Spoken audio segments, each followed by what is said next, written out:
Em 1552, apareceu na Espanha um livro intitulado Brevíssima Relação da Destruição das Índias Ocidentais, O Paraíso Destruído. Tratava-se de um relato indignado da conquista espanhola da América. Seu autor era um frade espanhol chamado Bartolomeu de las Casas. Eis como ele descreve algumas das ações dos conquistadores. Abre aspas. Os espanhóis, com seus cavalos, suas espadas e lanças, começaram a praticar crueldades estranhas. Entravam nas vilas, burgos e aldeias, não poupando nem as crianças e os homens velhos, nem as mulheres grávidas e parturientes, e lhes abriam o ventre e as faziam em pedaços. Faziam apostas sobre quem, de um só golpe de espada, fenderia e abriria um homem pela metade, ou quem, de um só golpe, lhe cortaria a cabeça. Segundo Las Casas, morreram dessa forma, em poucos anos, entre 12 e 15 milhões de indígenas que foram vítimas dos conquistadores. Nesse vídeo eu falarei sobre a conquista espanhola, abordarei também aspectos gerais da história política e da cultura mexicana. Que bom ter você por aqui novamente para mais uma videoaula. Eu sou o Schwab, como sempre peço um favorzão seu, que é para que você deixe aquele like para que esse conteúdo alcance mais pessoas. Começarei falando sobre a destruição da sociedade azteca. No início do século XVI, os espanhóis organizaram várias expedições para reconhecer, ampliar e consolidar a conquista do continente americano. Inicialmente, essas expedições partiam de Hispaniola, que era a ilha que Colombo chegou em sua primeira viagem, e que foi escolhida pelos espanhóis para ser o centro administrativo das terras conquistadas. Em 1511,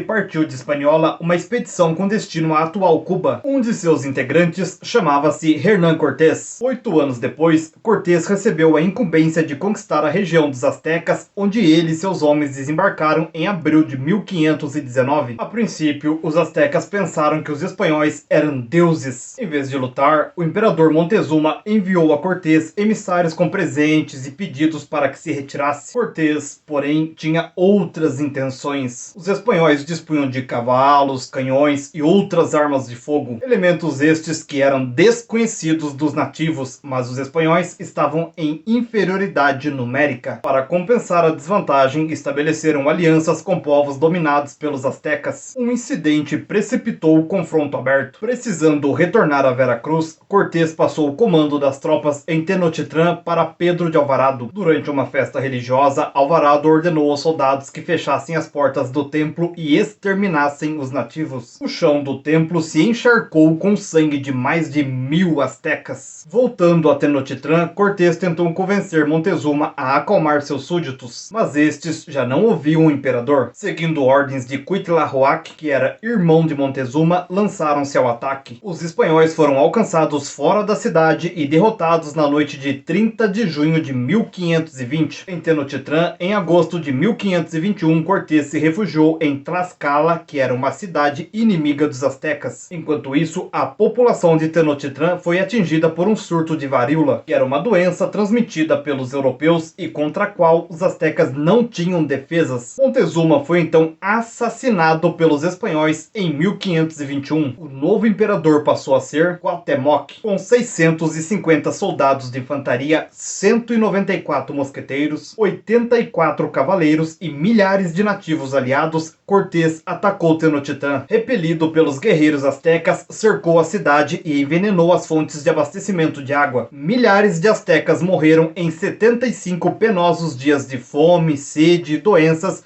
e terríveis combates. Em 13 de agosto de 1521, caía nas mãos do invasor a capital azteca. Cuauhtémoc sofreu terríveis torturas para revelar o lugar onde eram guardados os tesouros. Apesar de lhe queimarem o corpo, ele nada revelou. Cortés então cortou-lhe a cabeça. Falarei agora sobre a tragédia ocorrida nos Andes. Uma vez dominada a região central do continente, os espanhóis se voltaram para a América do Sul. Nessa empreitada, destacou-se a expedição comandada por Francisco Pizarro, que era um militar de ascendência nobre e que submeteu o poderoso Império Inca. A disputa pelo trono entre os irmãos Huáscar e Atahualpa, que eram líderes incas, facilitou sua ação. Quando Pizarro chegou à região em 1532, Atahualpa já havia derrotado o irmão e encontrava-se em Cajamarca. Com a chegada dos invasores, ele saiu da cidade com a corte e cerca de 80 mil guerreiros, aceitando encontrar-se com Pizarro, mas este distribuiu os soldados no local do encontro com o objetivo de surpreender e capturar o imperador. Os espanhóis dispunham de cavalos e de armas de fogo que os incas, como os astecas, não conheciam. A um sinal de Pizarro, prenderam o imperador e mataram milhares de seus acompanhantes. Em troca da libertação de Atahualpa, Pizarro exigiu uma quantidade de ouro suficiente para encher um quarto do palácio do imperador. Os incas se mobilizaram no afã de reunir a maior quantidade possível de objetos de ouro. Poucos meses depois, os incas haviam cumprido o compromisso imposto pelo invasor. O resgate então estava pago. Quanto a Pizarro, rompeu com a palavra empenhada e ordenou a execução de Atahualpa, que teve a cabeça estraçalhada por um torniquete de ferro. Era um prenúncio do que iria acontecer com o Império Inca. Para dominar mais facilmente o Império dividido, Pizarro colocou nativos ligados a Huáscar, que era irmão e rival de Atahualpa, em postos de comando. Em 1533, os espanhóis tomaram Cusco e Quito. Em 1535, fundaram Lima, que se tornou a capital do território antes ocupado pelos Incas. Falarei um pouco agora sobre o México moderno. Após a conquista espanhola comandada por Hernán Cortés em 1521, o território da antiga sociedade asteca passou a fazer parte do vice-reino da Nova Espanha. Essa situação se manteve até 1821, quando Agustín Iturbide proclamou a independência do México. Em 1823, Iturbide assumiu o título de imperador, mas foi deposto no ano seguinte por um grupo de rebeldes que proclamou a República. Em 1845, uma antiga província separatista do México, que é o Texas, e que havia se declarado independente em 1836, foi anexada aos Estados Unidos. O acontecimento provocou uma guerra entre mexicanos e estadunidenses, que durou de 1846 a 1848. Derrotados, os mexicanos perderam a Alta Califórnia, o Novo México, Utah, Nevada, Arizona e parte do Colorado para os Estados Unidos. Em 1910, milhares de camponeses liderados por Pancho Villa e Emiliano Zapata se sublevaram contra o governo do general Porfirio Díaz, exigindo a reforma agrária. Com esse fato, tinha início a Revolução Mexicana, que levou à presidência o político liberal Francisco Madero. Mas Madero foi deposto pelo general Victoriano Huerta e o país mergulhou na Guerra Civil, que só terminou em 1917, quando o presidente Venustiano Carranza incorporou à Constituição diversas reivindicações dos camponeses. Em 1929 foi fundado o Partido Revolucionário Nacional, que em 1946 seria renomeado Partido Revolucionário Institucional, conhecido pela abreviação PRI, que dominaria a política nacional mexicana por 71 anos ininterruptos. Entre 1934 e 1940, o presidente Lázaro Cárdenas aprofundou a reforma agrária e nacionalizou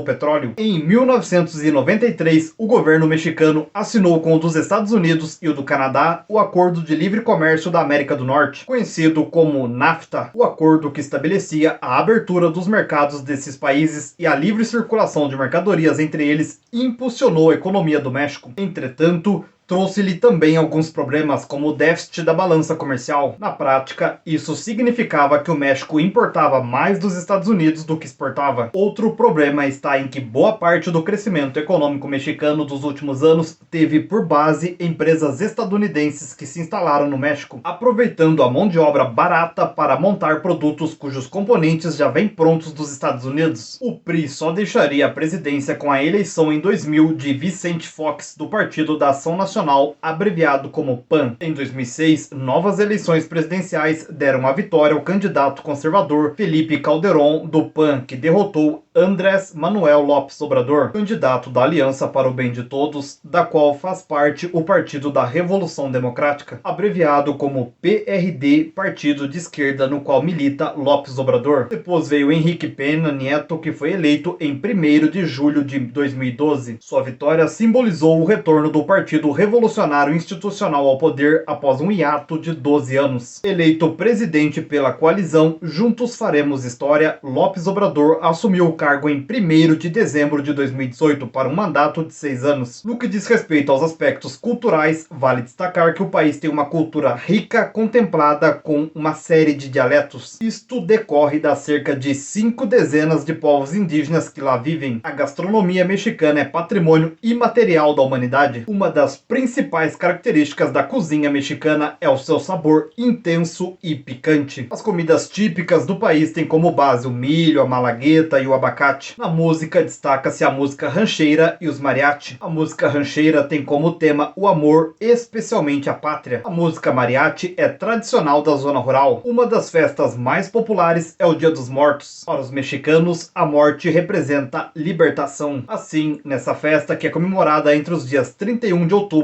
e 2 de novembro, os esqueletos são venerados. Há doces e brinquedos em forma de esqueleto para as crianças. Há artistas que se destacaram na história do México. Diego Rivera é um conceituado pintor do movimento chamado muralismo mexicano. Frida Kahlo, sua esposa, se destacou igualmente na pintura. Falarei um pouco agora sobre o estado de Chiapas e a insurgência no México. Situado no sul do México, o estado de Chiapas é o mais pobre do país. Aí vivem comunidades indígenas descendentes dos antigos habitantes da região. Até 1992, essas comunidades dispunham de áreas de propriedade coletiva da terra que eram os chamados êridos. Um êrido é uma porção de terra não cultivada e de uso público e que também é considerada, em alguns casos, como propriedade do estado ou dos municípios. Naquele ano, o governo decidiu retirar da Constituição o artigo 27 que impedia a venda das terras dos êridos. Desde 1984, atuava na selva Lacandona, em Chiapas, um grupo de guerrilheiros originário do movimento estudantil. Revoltados com a decisão do governo de autorizar a venda das terras dos êridos, os camponeses se uniram a eles para formar o Exército Zapatista de Libertação Nacional, abreviado pelas letras EZLN, e em janeiro de 1994 ocuparam de surpresa 6 cidades da região. Nos combates com as tropas do governo, 145 deles morreram. Seu líder, o subcomandante Marcos, declarou guerra ao governo mexicano e ao NAFTA, que é o acordo de livre comércio entre os Estados Unidos, o Canadá e o México. Assustado, o governo mexicano aceitou negociar.